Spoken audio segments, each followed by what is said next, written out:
Buenos días.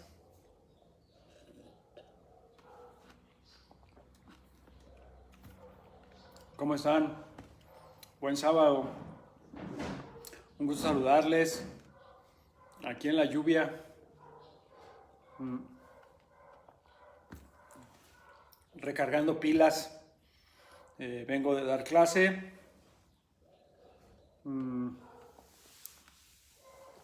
entrenar en el dojo de mi alumno Isaac Campos. A todas las personas que están en Cuernavaca y quieren entrenar, pues pueden ir al dojo de mi instructor Isaac Campos. Tiene CrossFit también, muy buen CrossFit. En la parte de arriba y abajo tiene Combatives. Lo recomiendo. Está también, Isaac está en Plan de Ayala, ¿sí? Y también está el instructor Juan de Aikido, si quieren ir. Él está en la avenida San Diego, ¿sí? Pueden pedir informes en la página y adelante, ¿sí?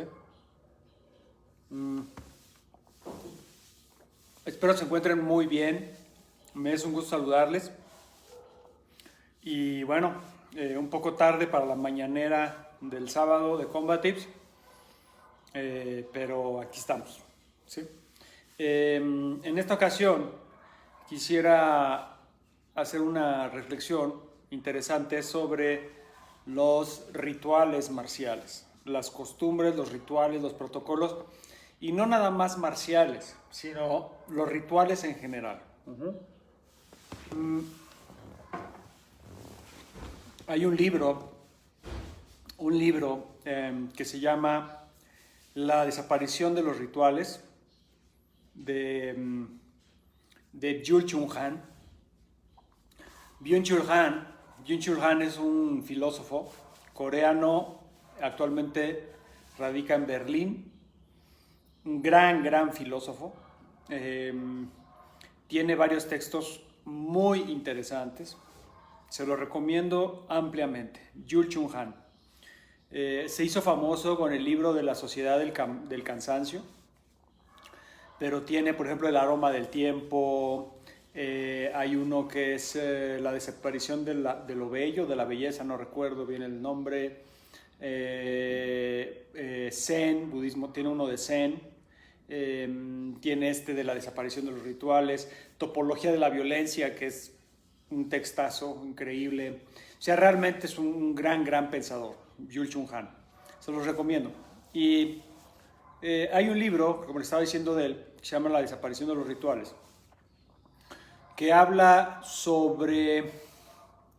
Bueno, es un tanto complejo el texto, pero voy a tratar de darles una reseña y por qué lo estoy mencionando en relación a los protocolos y rituales marciales. Básicamente lo que dice es que actualmente estamos en una sociedad industrializada, consumista, pero también estamos en la sociedad de la información y de la rapidez de la información, donde poco a poco se va perdiendo la narrativa, se van perdiendo los tiempos de contemplación. Y además se van perdiendo las costumbres. Voy a poner un ejemplo, la ceremonia del té, ¿sí? Para los que no saben qué es la ceremonia del té, en Japón hay un ritual, porque es un ritual, donde te sirven té. Es simplemente servirte una taza de té, pero quien te sirve la taza de té lo hace desde una narrativa, de darle importancia al té, darle el tiempo de disfrute en su preparación, en la preparación misma. Cuando nosotros hacemos algo con cuidado y contemplación y le damos su tiempo, aquello que estamos haciendo adquiere un significado más profundo. Por ejemplo, la cocina francesa, por ejemplo. donde la preparación de los platillos, o de cualquier cocina en realidad, también preparar sushi o preparar buena comida mexicana, etcétera. O sea, la cocina como arte es darle tiempo a que los ingredientes se conjuguen, los olores, que cada cosa ocupe el orden natural que le toca. Y eso tiene lo que llama Byung-Chul Han una narrativa. O sea, tiene un seguimiento que no va acorde hoy en día con la velocidad de información y la superficialidad actual de la mayoría de la población. Hoy en día, todas estas cosas que acabo de mencionar, lo artesanal, lo que tiene sentido, lo que tiene espíritu, lo que tiene duración y lo que requiere contemplación e introspección, resulta ser aburrido, resulta ser obsoleto, incluso hasta tonto.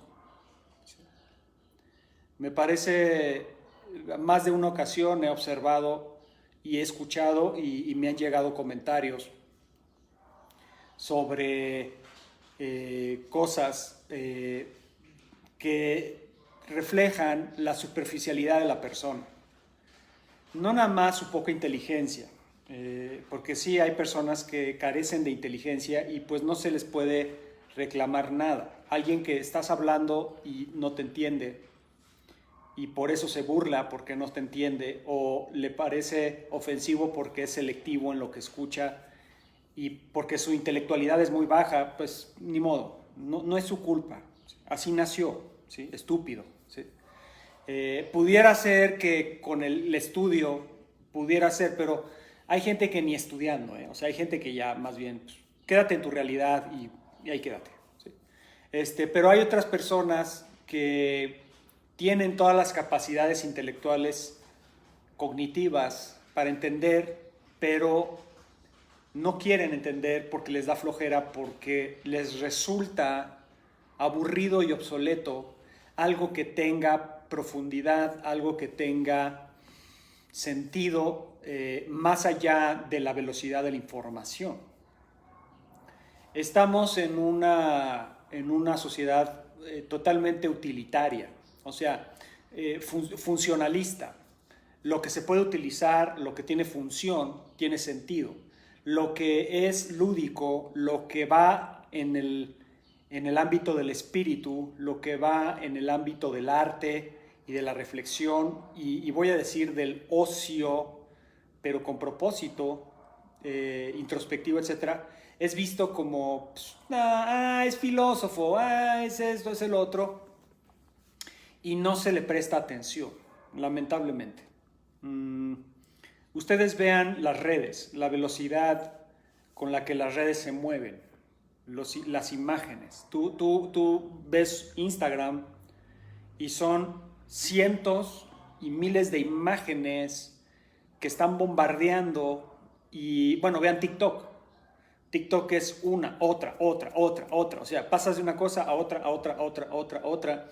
Y no hay una contemplación en un solo contenido y una reflexión sobre el mismo.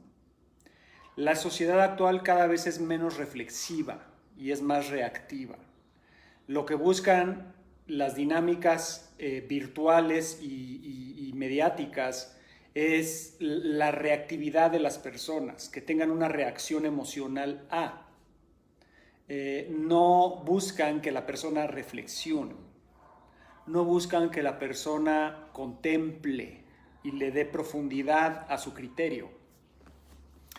Y Byung-Chul Han hablaba en la desaparición de los rituales, que debido a una sociedad con esta imperativa y esta discursiva de explosividad en contenidos mediática y de información, y que cada vez es menos reflexiva y menos contemplativa, ha sido el producto de la desaparición de las costumbres, los rituales y los protocolos.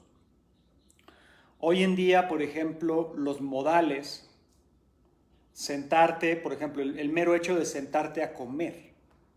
O sea, sentarte en familia, respirar, dejar el celular al lado y darle a la comida su tiempo y espacio, nos resulta muy difícil, y me incluyo, ¿eh? No estoy diciendo que yo sea toda una contemplación en persona, no. O sea, todos tenemos esta prisa, es como una prisa. Quiero comer y otra cosa, y quiero vivir y otra cosa, y quiero ver una película y ahora otra cosa. No hay un estado contemplativo de cada actividad y cada experiencia. Brincamos de una experiencia a otra, y lo que queremos es sentir esa sensación nueva de experiencia en experiencia en experiencia en experiencia, en vez de realmente vivir cada cosa al máximo. Entonces, la desaparición de los rituales y de las costumbres es debido a, vamos a decir, la industrialización de los contenidos y la necesidad de generar una sociedad reactiva, adictiva, apegada a banalidades. Bueno, ustedes vean las recomendaciones o lo que más genera vistas y seguidores. A los famosos influencers, a los TikTokers, a los cuentas de Instagram, YouTube, TikTok y Facebook generan millones de pesos, de dólares, o sea, son ricos porque generan millones de visitas y millones de seguidores. Y no me van a decir que son de gran profundidad sus contenidos. Mientras más estúpidos son los contenidos, más generan dinero. Y eso refleja lo estupidizada que está la sociedad. Yo recuerdo, ustedes acuérdense de las Kardashians. O sea, yo recuerdo cuando salieron las Kardashians y me parecía patético. O sea, que un grupo de muchachas que no hacen nada, porque en realidad no hacen nada, y son muy buenas, vamos a decir, vendedoras de fama, y muy buenas, y tienen sus diseños, y tienen sus empresas de ropa, eso se los reconozco. Pero no empezaron así. Las Kardashian empezaron a tener fama solo por tener fama. Y además empezaron a tener fama por ser idiotas, ¿sí? Son una bola de muchachas idiotas, ¿sí? Diciendo pura estupidez banal, ¿sí? Y son millonarias. Díganme qué aportan a la sociedad. O sea, ¿qué aporta a la sociedad? Las Kardashian, ¿qué aportan? ¿Qué aporta Jake Paul o los Paul? ¿O qué aportan? No, afortunadamente no conozco más TikTokers, qué bueno. Luego mi hija me habla, ¿no? La TikToker tal, y me dice el nombre, o el YouTuber tal, y yo, pues, ¿quién es ese? Ni lo conozco, qué bueno. Ay, papá, es que no los conoces. Sí, tú tampoco deberías conocerlos, porque entonces, si los conoces y los sigues, por algo alimentas esa superficialidad y esa banalidad, porque díganme qué aportan. Lo único que aportan es ociosidad y entretenimiento. Viene de la palabra entretenerse. Entretenerse. O sea, tenerse a uno mismo. Como no podemos tenernos a nosotros mismos porque nos resultamos aburridos, necesitamos espacios para no estar con nosotros mismos. Ese es el entretenimiento, eso es entretenerse, tenerse. Entonces, recurrimos a estos contenidos que no aportan ni un carajo.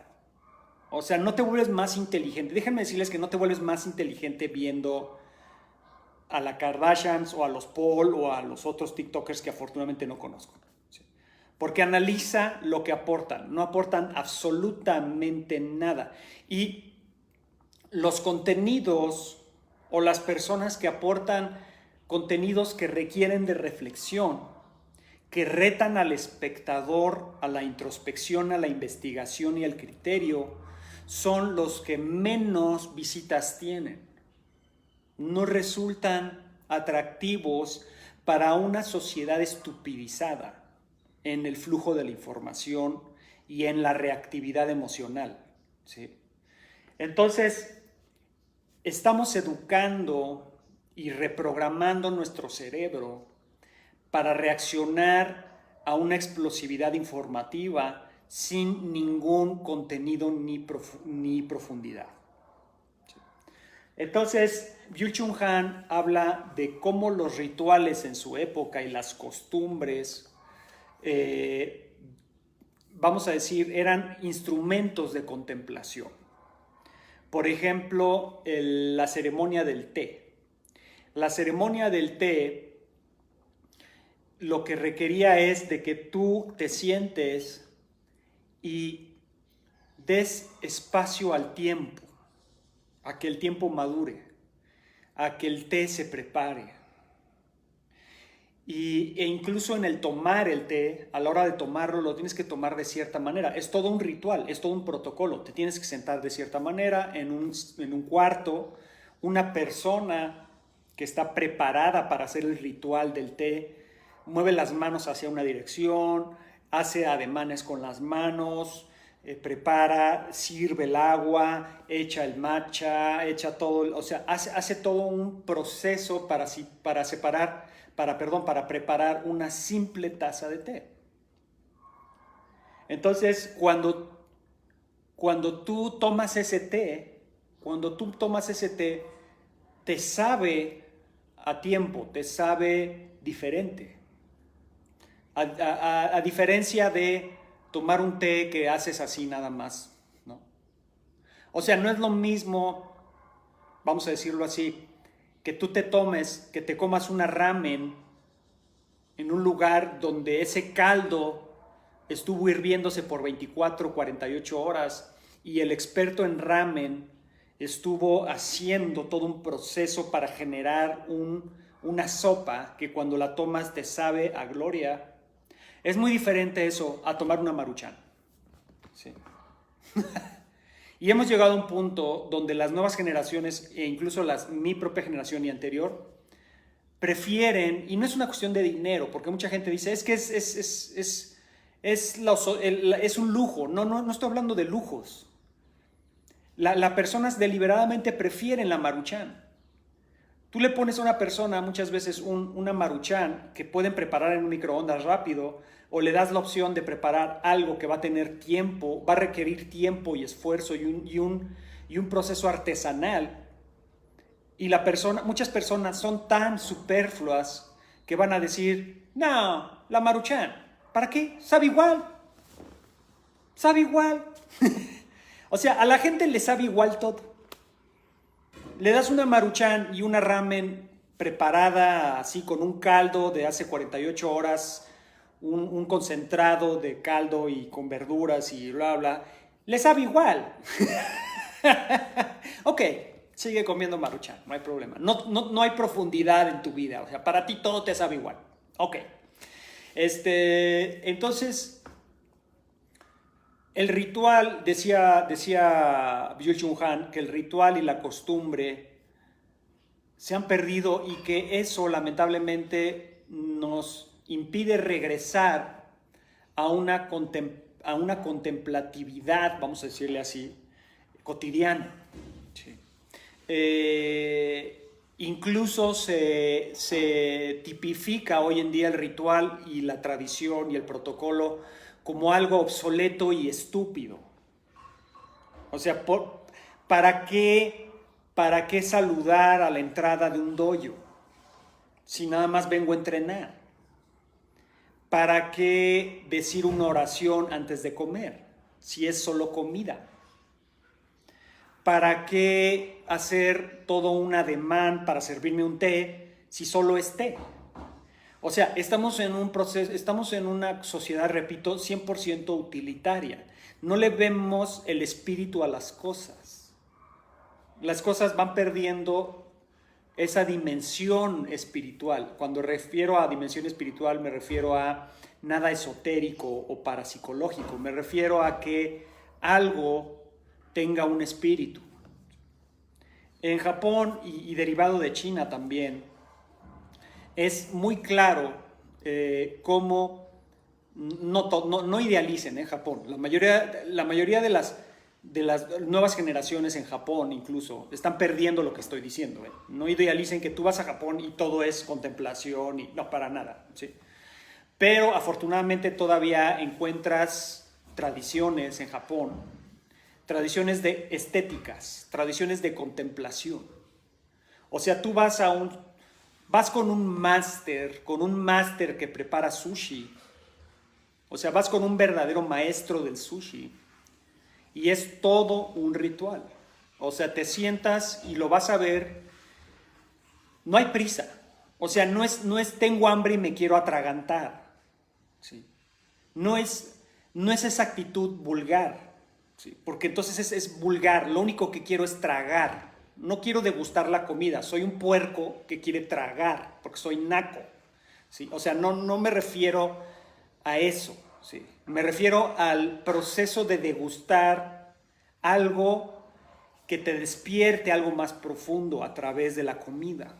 Entonces, cuando vas con un maestro de sushi y ves cómo prepara, cómo corta el pescado, cómo limpia los ademanes, cómo hace con las manos, porque además hay una forma de prepararlo, el arroz y hacer el pescado. Es impresionante, o sea, realmente te sientas a observar y ves la maestría artesanal de este ser humano y cuando te comes el sushi te sabe increíble. Y entonces empiezas a dudar, dices, ¿me sabe increíble por la forma en que lo preparó o me sabe increíble porque el pescado y el arroz está increíble? O sea, ¿cuál es? ¿Qué es lo que realmente está sucediendo? O sea, mi cerebro está siendo engañado, tal vez el sushi sabe igual que un sushi de súper, pero a mí me sabe increíble porque está preparado con ese ritualismo, con ese protocolo. Y yo creo que son los dos, o sea, yo creo que son los dos. Adquiere otro sentido un pedazo de arroz con pescado, adquieren otro sentido. Entonces, es lo que se llama wabi-sabi. Wabi-sabi es cuando las cosas, los objetos adquieren espíritu gracias a su uso. Cuando tú ves un cuchillo, por ejemplo, hablando del chef de sushi, cuando tú ves el cuchillo de un maestro de sushi, que ese cuchillo ha sido usado por 30 años para preparar el mejor sushi, el valor del cuchillo no es en el es el mero cuchillo. El valor del cuchillo es lo que representa ese cuchillo, la energía que tiene ese cuchillo. Y cualquier persona diría, este cuchillo qué viejo está, guácala, voy a agarrar uno nuevo, porque este cuchillo está usado. Justamente está usado en haber creado obras de arte, sushi, preparado de una forma increíble. Y entonces alguien que sabe valorar el espíritu de las cosas, el wabi-sabi, va a preferir 1000 veces el cuchillo usado a un cuchillo nuevo, porque el cuchillo usado tiene espíritu.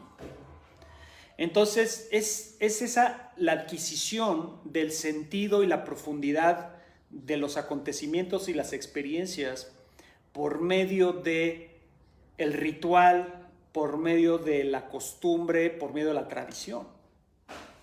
Y me van a decir, bueno, ¿qué carajos tiene que ver lo que estás diciendo con las artes marciales? Todo que ver. Tiene todo que ver. Explico. Yo recuerdo cuando empecé a hacer artes marciales de chico, mi primera clase de artes marciales fue una clase de Kung Fu. La tomé, bueno, no, primero hice kickboxing, pero kickboxing era más deportivo, no había tanto protocolo. O sea, llegabas, tenías que tener un cierto respeto. Pero cuando empecé a sentir el protocolo más fuerte fue cuando hice artes marciales orientales. Hice Kung Fu, hice Ninjutsu, luego hice Karate y luego Aikido y así, ¿no? Y luego así como Jiu-Jitsu y luego con un amigo hacía Judo, etc. Entonces, recuerdo el protocolo para entrar a la clase de Kung Fu. Tenías que ir con el uniforme apropiado, tenías que hacer el saludo, no recuerdo si es así, no la quiero regar, porque fue hace años, pero una mano, ¿no? El yin y el yang, ¿no? La unión de la dualidad, tenías que saludar, subir los codos, o sea, había una forma de hacer las cosas, no nada más llegabas a tirar patadas, o sea, tenías que saludar apropiadamente y tenías que hacer todo un ritual. Y me encantaba eso, me encantaba, o sea, me parecía genial, me parecía que era algo que yo necesitaba. O sea, no nada más era el hecho de ir a tirar patadas o de aprender la forma del tigre o etcétera. Además, ese maestro de Kung Fu era tremendo, yo me acuerdo, ese fue un gran maestro, fue un gran maestro. Sino era el sentido que le daba a la práctica todo este protocolo y este ritual dentro de lo marcial.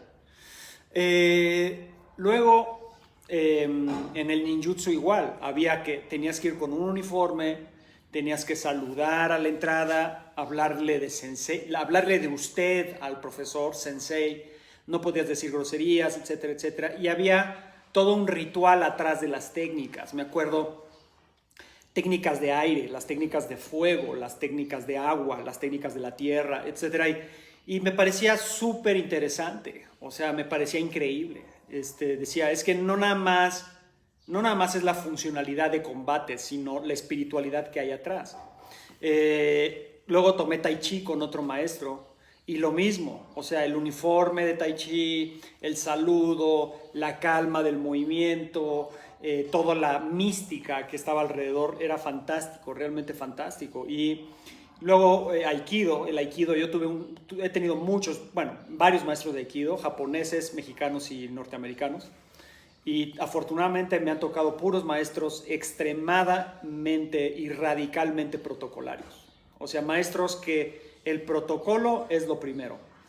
No puedes decirle tú, no puedes entrar con gorra, no puedes entrar sin mangas, el uniforme impecable, saludar al entrar, saludar al tatami, saludar al tokonoma, saludar entre alumnos. Todo el tiempo saludo para todos lados. O sea, hay un dicho que es rey, el budo empieza con rey y termina con rey.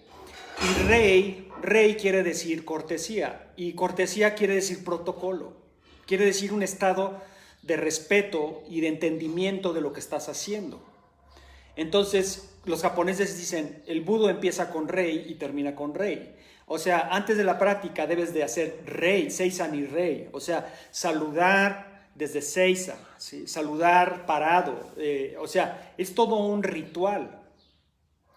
Y ese ritual de saludar con tu uniforme y de entender dónde estás y ubicarte es fundamental. Y es algo que se está perdiendo por esta percepción utilitaria y funcional de las artes marciales. Hoy en día la gente dice, mucha gente, no toda, pero mucha gente dice, lo que quiero es que el arte marcial funcione. O sea, lo que quiero es defenderme y hasta ahí. No me interesa la tradición, no me interesa el protocolo, no me interesan los rituales marciales, no quiero ponerme una pijama de color blanco, no quiero tener un sensei, ni grados, eso es una jalada. Los dojos ya son obsoletos porque no te enseñan a pelear y realmente lo que tienes que hacer es enseñarte a pelear. Y toda esta perspectiva utilitaria y funcionalista de las artes marciales, lo cual está bien, porque por otro lado, este ritualismo excesivo también le empezó a dar, vamos a decir, una predominancia a la tradición y al folclore y empezó a perderse la funcionalidad. O sea, eso es cierto, ahorita voy a hablar de eso. Pero, sin embargo, no se debe de perder el protocolo marcial, no se debe de perder el rey, no se debe de perder el ritual y la costumbre de la jerarquía, o sea, de que tú entiendas que el sensei está arriba de ti y que lo debes de respetar y que le debes de hablar con respeto. Que los alumnos que son más avanzados que tú, les debes de, no por imposición, no porque le tengas miedo al profesor o a los alumnos que te vayan a poner una paliza, a los alumnos más avanzados, tus compañeros, sino porque de ti sale una devoción sana y admiración y vamos a decir una colocación en tu propio lugar. O sea, la jerarquía sana es importante. Es algo muy confuciano además. O sea, Confucio hablaba de la importancia de la jerarquía, pero no una jerarquía impuesta, sino una jerarquía natural donde cada quien ocupa el lugar que le corresponde. Entonces, no se deben de eliminar las jerarquías en las artes marciales, ni siquiera en los centros de entrenamiento de deportes de contacto, ni siquiera en la defensa personal. La jerarquía debe de seguir existiendo, sin embargo, debe ser una jerarquía sana, debe ser una jerarquía consciente. Yo lo hago porque me sale de mí, porque el maestro se ha ganado mi respeto, no porque me lo he impuesto, ¿no? Porque lo entiendo. O sea, es muy diferente el ritual con conciencia, la costumbre o el protocolo con conciencia, a el ritual ejecutado con fe ciega, ¿sí? O por miedo, ¿sí?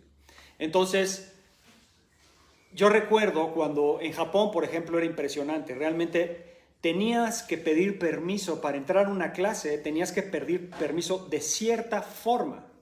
Si te fallaba una frase o si no decías completa la oración, no podías entrar a la clase. O sea, te veían como eres un vulgar, eres un estúpido occidental, lárgate porque no entiendes que el arte marcial va más allá de aprender a pelear. Es una forma de vida. Entonces, yo recuerdo, o sea, tenías que aprenderte esta frase y utilizarla en diferentes dojos si querías entrar con el máximo respeto. Y si sabías comportarte, te ganabas su aprecio y te ganabas su enseñanza. Pero si eras un occidental vulgar que llegaba con una actitud altanera e impertinente a nada más meterte al tatami y a ver, enséñenme que ya llegué, por eso les dicen gaijin. O sea, te vuelves un gaijin. ¿Sí? Gaijin es como bárbaro, como cochino, como naco, como vulgar. Eso quiere decir gaijin, ¿sí? En japonés. Y muchos japoneses ven a los occidentales como gaijin. ¿Sí? Eres un gaijin. ¿Sí? ¿Por qué? Porque eres un vulgar. ¿Sí? No entiendes la estética, no entiendes la profundidad del espíritu, no entiendes el protocolo y el ritual que hay atrás de las cosas. Tú lo único que quieres es tragar, cagar y dormir en el mismo lugar, porque eres un gaijin, eres un marrano, o sea, eres lo mismo que un naco, eres un puerco, no pasas de ahí. Entonces, cuando tú llegas y te comportas de otra forma y entiendes la importancia del ritual y el protocolo, no eres un gaijin y entonces te ganas su respeto. Yo me gané cariño de varios maestros y senseis porque me sabía comportar. O sea, entendía el valor del protocolo y de saber pararte y hacer rey y saludar y hablar con el sumo respeto que merece un maestro. Y eso se está perdiendo. Es lo que dice Byung-Chul Han. O sea, hoy en día muchas personas no le ven sentido a esta jerarquía, no le ven sentido a este protocolo. Sí. E incluso personas como, no sé, como Joe Rogan, por ejemplo, este comentarista, practicante de jiu-jitsu brasileño, amante y fanático de las artes marciales mixtas, que ha dicho que todas las artes marciales tradicionales deberían irse a la basura porque no sirven de nada, demuestra lo naco y vulgar que es. Es un completo gaijin, o sea, tiene 2 dedos de cerebro, no entiende el protocolo y la profundidad que hay atrás. Entiendo el argumento, o sea, que se ha sacrificado en pos del folclore y la jerarquía, se ha sacrificado la funcionalidad, lo entiendo. Esa es la gran crítica de los Gracie, es la gran crítica de las artes marciales mixtas, es la gran crítica de aquellos sistemas que buscan ser o recuperar la funcionalidad, incluyendo combatives. Pero creo que se han ido del otro lado. O sea, no tenemos que ser unos vulgares y actuar de una forma totalmente superflua para ser funcionales. Si realmente queremos recuperar el camino samurái, tenemos que recuperar una serie de protocolos y conductas y al mismo tiempo sustentarlas con la funcionalidad real de tus capacidades reales de combate y de pelea. O sea, no por ser realista en tus entrenamientos te vuelvas un naco. O sea, sino tiene que haber las dos cosas. Pensemos en Miyamoto Musashi. ¿Sí? Miyamoto Musashi era un funcionalista total, o sea, él se iba más allá del protocolo técnico y exploraba la forma de usar dos espadas y peleaba con dos espadas y tuvo 60 duelos a muerte. ¿Sí? Y es considerado el más grande samurái de todas las épocas. Pero al mismo tiempo, Miyamoto Musashi era un gran calígrafo, era un gran poeta, o sea, era un tipo culto, era un tipo que se sabía comportar, conocía todos los protocolos y aunque era un ronin, era un samurái sin amo, era una persona que sabía perfectamente cómo, no era un vulgar, vamos, no era un guerrero vulgar, era un guerrero erudito. ¿Sí? Entonces, no confundamos hoy en día y pensemos que la funcionalidad excluye la necesidad de la jerarquía y el ritual. Pueden convivir juntas y son necesarias. ¿Por qué? Porque si tú nada más entrenas para pelear y para usar armas, para competir, para ganar, para dominar a otros, pero no tienes toda una base atrás filosófica, espiritual e incluso yo diría ritualista, pues eres un vulgar peleador, nada más. Y tu perspectiva y tu alcance es limitado, porque tu alcance es nada más pelear, pelear, pelear, dominar y subyugar a otros. Y no entiendes que la vía marcial es mucho más profunda. Entonces, no debemos de perder el protocolo. Debemos darle sentido al protocolo. Debemos darle sentido al ritual, sentido a las costumbres. No debemos estar en contra de las tradiciones. Debemos de recuperar las tradiciones, pero darles ese sentido. Cosa que Byung-Chul Han en su libro, y es lo que yo platicaba hace varios meses con Jesse, que había cosas del libro que no me habían gustado, como por ejemplo que él dice las costumbres y los rituales son necesarios para recuperar la narrativa, pero no aborda el tema de por qué se perdieron y se siguen perdiendo las costumbres y los rituales y por qué a los jóvenes, incluso a mi generación y anterior a mí, les pareció totalmente banal y totalmente estúpido seguir un ritual y una costumbre, porque se dieron cuenta, y eso no lo aborda, lo cual me pareció muy mal, que si nosotros pensamos antes de vamos a decir, más atrás de los años 30 y posterior a los años 60, cuando vino el hipismo, vino la liberación, el amor libre y todo este rollo del hipismo y etcétera. Pero antes del hipismo hacia atrás, los rituales y las costumbres y los protocolos sociales eran herramientas de control. O sea, eran formas para controlar y subyugar a una sociedad industrializada. ¿Sí? Era la forma de, tú eres un trabajador, tu clase es esta, tu casta es esta. Y es una forma de control, que sigue siendo. O sea, si tú ves el ritualismo religioso, el ritualismo empresarial, el ritualismo social incluso, es una forma de control. Y hubo un despertar, justamente en los años 60 hubo un despertar. Empezó una nueva generación de pensamiento donde dijeron, los rituales y vamos a decir las costumbres son represoras. O sea, son para reprimir a la gente y nosotros queremos otra cosa.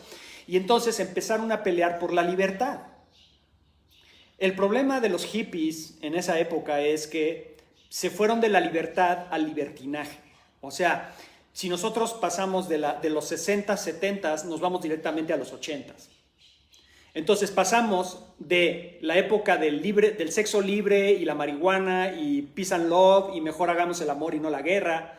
Pasamos a la cocaína, la época disco, la promiscuidad, el SIDA. O sea, se depravó. El movimiento se depravó. Se perdió. Toda verdadera liberación se perdió. Se depravó hacia un libertinaje estimulante.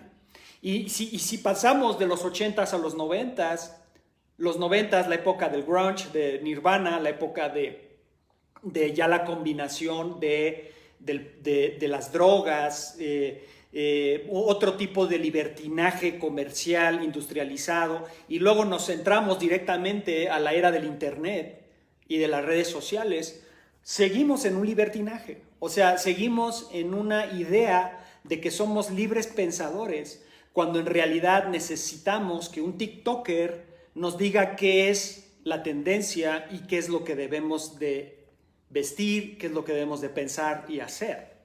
Entonces la libertad es una total ilusión. Es una total ilusión. Entonces, cuando Jules Chung Han dice hay que recuperar las costumbres, estoy de acuerdo que hay que recuperar la contemplación, hay que recuperar el wabi-sabi, hay que recuperar la narrativa del tiempo y la introspección y la profundidad de los acontecimientos y las experiencias, pero con una nueva visión, no una visión libertina, sino recuperar ese movimiento de liberación que se desvió con el hipismo. Ahora, eso quién sabe qué vaya a pasar. Pero una manera de hacerlo desde las artes marciales es recuperar el protocolo marcial y la jerarquía y las costumbres, pero con sentido.